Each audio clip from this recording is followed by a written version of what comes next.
Hello students, beta now we are discussing about type E chapter 4.2 type E. This type deals with AC circuit, contains capacitor only. मतलब circuit च सिर्फ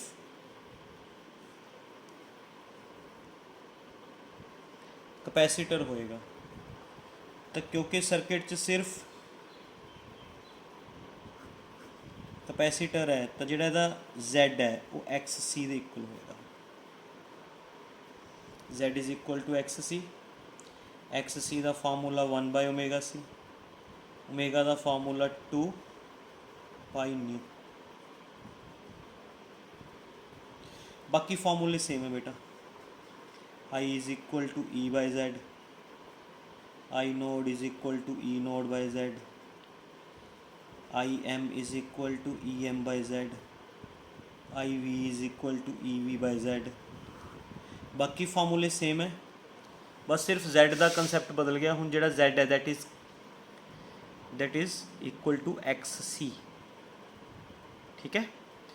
circuit च कली resistance है तो Z is equal to R, circuit च कला L है तो इंडक्टर है तो Z is equal to XL, circuit च कला कैपेसिटर है तो Z is equal to XC। बाकी फॉर्मूले सेम है। Okay, now question number 30th।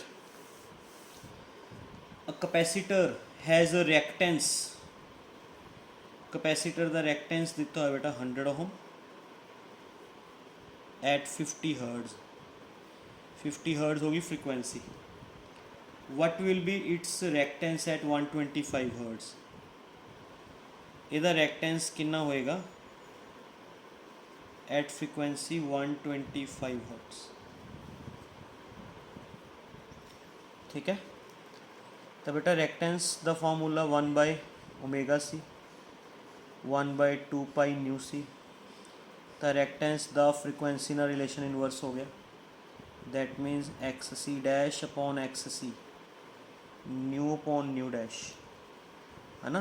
इतों X C dash आ जाएगा, nu upon nu dash into X सी।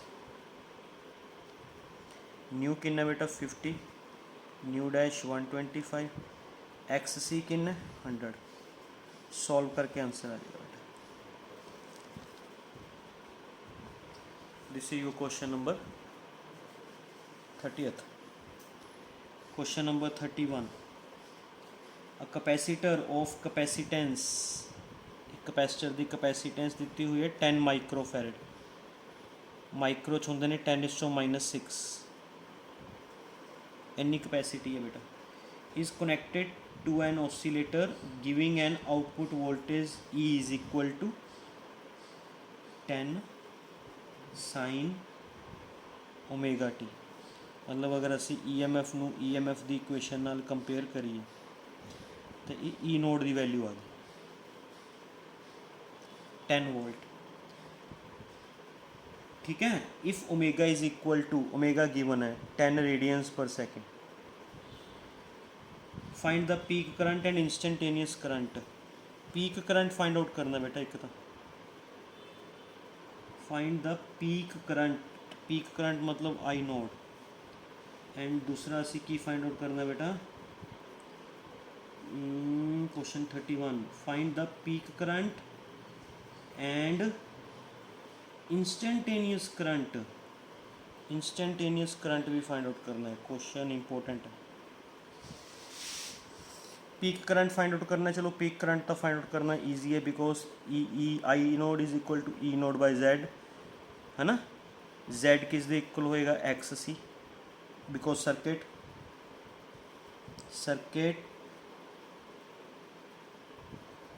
कंटेन्स कैपेसिटर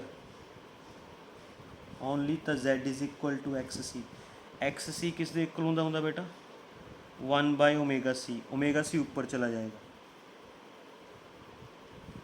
है ना। ई नोड की वैल्यू पता है, ओमेगा की वैल्यू पता है, सी की वैल्यू पता है। 0.001 एम्पीयर आई नोड आ जाएगा। 0.001 एम्पियर आई नोड। समझ आ गया? अब बेटा this is E naught, X C की वैल्यू 1/ω/c, ओमेगा सी ऊपर चला जाएगा, वैल्यूज पुट करके आंसर हम करना है इंस्टेंटेनियस करंट। अच्छा ਆਪਾਂ ਨੂੰ पता है EMF की इक्वेशन लिखी हुई है 10 sin ω/t। Circuit is purely capacitive and in this circuit current leads from EMF by π/2। Current अगे जाता है π/2 अगे, तो बेटा इंस्टेंटेनियस करंट की इक्वेशन की लिखोगे आई नोड sin ω/t, अगे जाना है π/2। आई नोड की वैल्यू तुसी फाइंड आउट की है, this is I naught 0.001 sin omega की value 10 t plus π/2, this is instantaneous current. ਇਹਦੇ ਨਾਲ ਦਾ क्वेश्चन तुसी पिछली टाइप से भी किया सीगा, बस इन्ना फर्क है भी वो इंडक्टर नाल सी, इंडक्टर च करंट पिछे रहिंदा इस करके उत्थे माइनस लग्या सी। एक कैपेसिटर वाला क्वेश्चन है, इस करंट अगे निकले तो इत्थे प्लस लगेगा। Be careful about that concept बेटा, इसे दे नाल दे ऑब्जैक्टिव क्वेश्चन होंदे ने जिहड़े गलत कर जाते हैं स्टूडेंट्स, ठीक है। Now we move to question number 32। A 10 microfarad capacitor, 10 microfarad का कैपेसिटर है, is connected with 1 henry inductor, 1 henry inductor नाल कनैक्टेड है। बेटा दो कंपोनेंट्स लग गए इस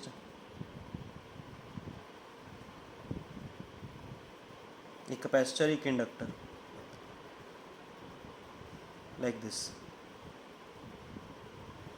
ठीक है। दो कंपोनेंट लग गए, 1 henry inductor in series with 50 hertz source of AC, 50 hertz source है, okay.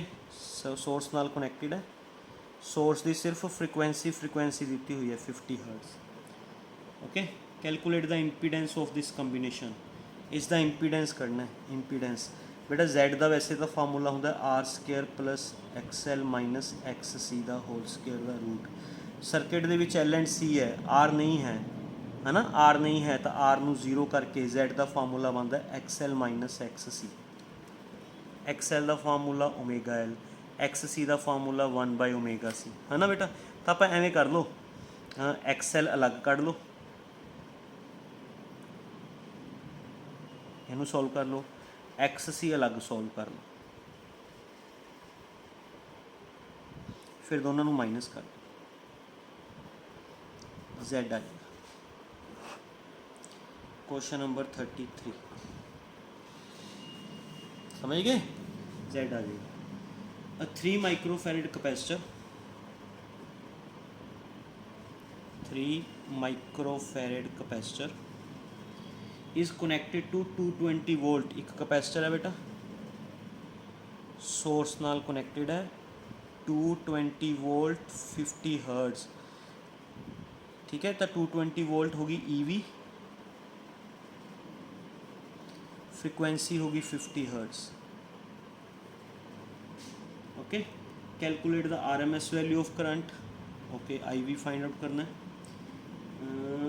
Also peak value of voltage की पीक वैल्यू फाइंड आउट करनी है। तो बेटा क्योंकि सर्किट कैपेसिटिव है तो Z is equal to XC का formula 1/ω/c। IV find out करना है EV/Z, है ना, EV/Z, Z is equal to 1/ω/c, ω/c ऊपर चला जाएगा, IV का आंसर आ जाएगा EV/ω/c, है ना। EV ओमेगा की value 2πν into C, values put करके आंसर। EV पता है 220 वोल्ट, 2 की वैल्यू, पाई की वैल्यू, न्यू की वैल्यू पता है 50 हर्ट्ज, C की वैल्यू पता है, सारी वैल्यूज पता करके EV आ जाएगा, ठीक है। उस तो बाद E नोड फाइंड आउट करना है, EV is equal to E नोड/√2 होंगे, E नोड आ जाएगा √2 EV, that your question number 33। बहुत सौखे क्वेश्चन है बेटा, ध्यान नाल करने पैणगे तुहानूं। फार्मूले नहीं भुलने। देखो आ फार्मूला पढ़िया होया ना तुसी RMS वैल्यू का, सॉरी तुसी फाइंड आउट करना सी, यस ई नोट फाइंड आउट करना सी। ई नोट आ जाएगा √2EV। ठीक है बेटा, फार्मूला तुसी पढ़िया होया पहला, उन्होंने यूज़ करना है।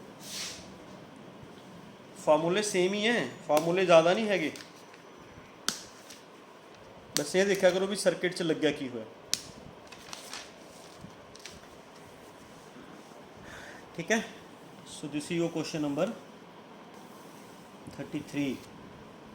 Now we move to question number 34। Question number 34 important है बेटा, पिछली टाइप च भी किया सी इस नाल दा क्वेश्चन। A capacitor of capacitance 10 microfarad, 10 microfarad capacitance है वो,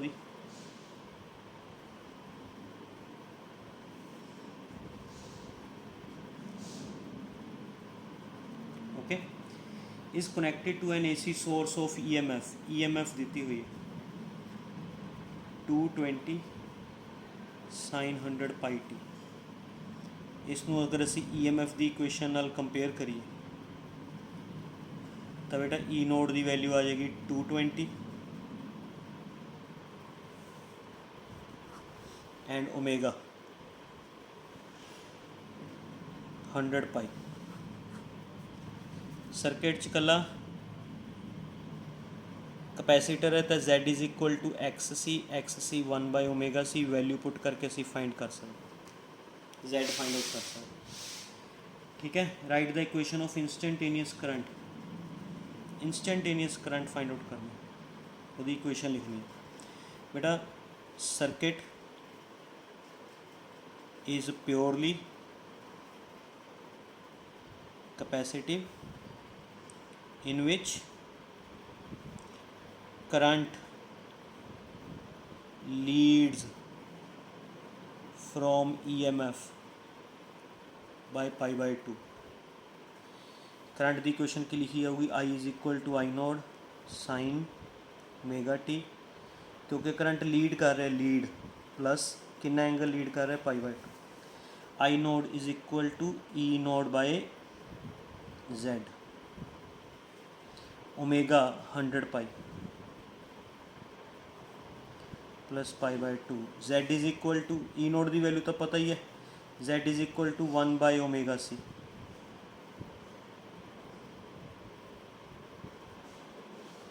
ओमेगा C ऊपर,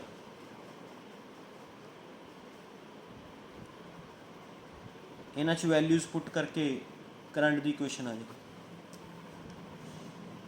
ई नोड की वैल्यू पता है सानू 220 वोल्ट, ओमेगा पता है, C पता है 10⁻⁵, है ना। ये बाकी सेम रहेगा, बाकी नहीं कुछ चेंज करना। ये करंट की इक्वेशन आ गई। Second part, what will be the reading of AC ammeter. AC ammeter है, AC ammeter deals with heat, it deals with RMS value. RMS value find करनी है I नोड बाई √2, है ना। RMS वैल्यू फाइंड आउट करनी है I node by √2। ठीक है, पहला I नोड फाइंड आउट करना पड़ेगा। I नोड थोड़ा इतों आ ही जाएगा बेटा, हाँ I नोड आ जाएगा E नोड, है ना। फाइंड कर लियो पहला, अलग तो फाइंड आउट कर लियो। E node by Z is equal to 1/ω/C, ω/C ऊपर, पूरा आई नोड आ जाएगा, वैल्यू पुट करके आई भी आ जाएगा। बस इतना ख्याल रखियो, AC एमीटर है, AC ammeter deals with heat, measures RMS value.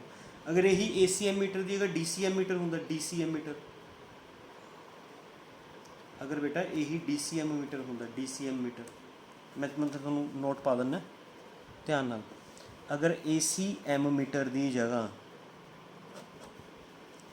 DC ammeter होंदा, फिर आप कहते भी DC एमीटर, समझ आ रही है। AC एमीटर ना होंदा, DC एमीटर होंदा। DC ammeter deals with Q deals with mean value, and mean value over full cycle is 0। Full cycle ते मीन वैल्यू 0 होंदी है, रीडिंग 0 आती, रीडिंग 0 आती। इस करके एक क्वेश्चन भी बन गया, अल्टरनेटिंग करंट ਨੂੰ ਮੇਜ਼ਰ ਕਰਨ ਵਾਸਤੇ ACM ਮੀਟਰ ਕਿਉਂ ਯੂਜ਼ ਕੀਤੇ ਜਾਂਦੇ ਨੇ, DCM ਮੀਟਰ ਕਿਉਂ ਨਹੀਂ ਯੂਜ਼ ਕੀਤੇ ਜਾਂਦੇ। ਇਹ ਕੁਐਸਚਨ ਬਣ ਗਿਆ ਕਨਸੈਪਚੁਅਲ ਕੁਐਸਚਨ ਵੀ ਅਲਟਰਨੇਟਿੰਗ ਕਰੰਟ ਨੂੰ ਮੇਜ਼ਰ ਕਰਨ ਵਾਸਤੇ ਅਸੀਂ DCM ਮੀਟਰ ਕਿਉਂ ਨਹੀਂ ਯੂਜ਼ ਕਰਦੇ, ACM ਮੀਟਰ ਕਿਉਂ ਯੂਜ਼ ਕਰਦੇ। ਤਾਂ ਆਪਾਂ ਆਨਸਰ ਦੇਵਾਂਗੇ because DCM meter deals with flow of charge, it measures mean value and mean value over full cycle is 0।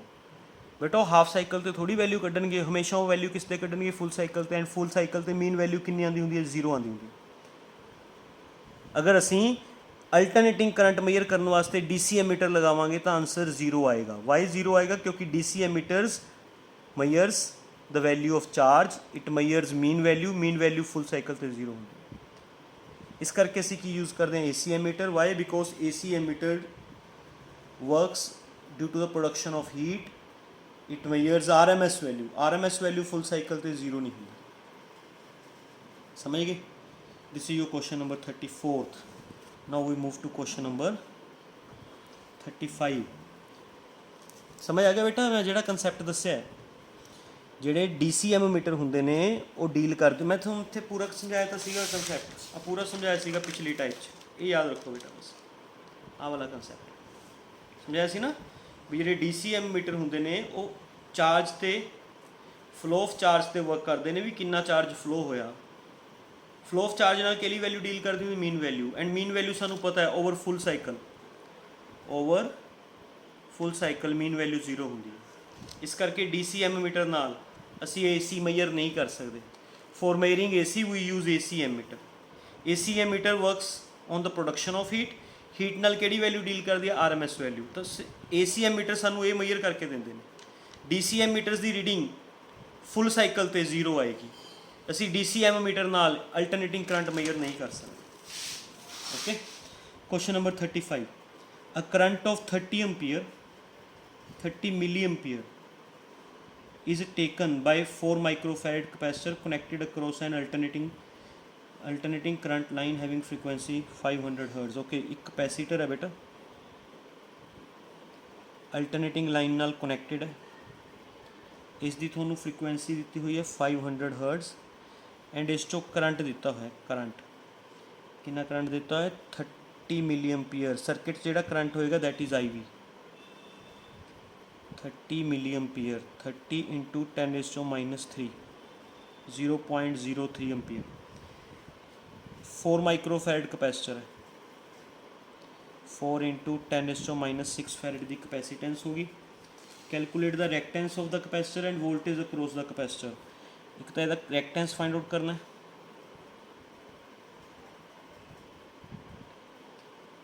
To पाई की वैल्यू 3.14 न्यू, 500 C की वैल्यू 4 इंटू 10⁻6 है ना। सॉल्व करके रिएक्टेंस आ जाएगा बेटा, ठीक है। और की फाइंड आउट करना है वोल्टेज अक्रॉस कैपेसिटर। वोल्टेज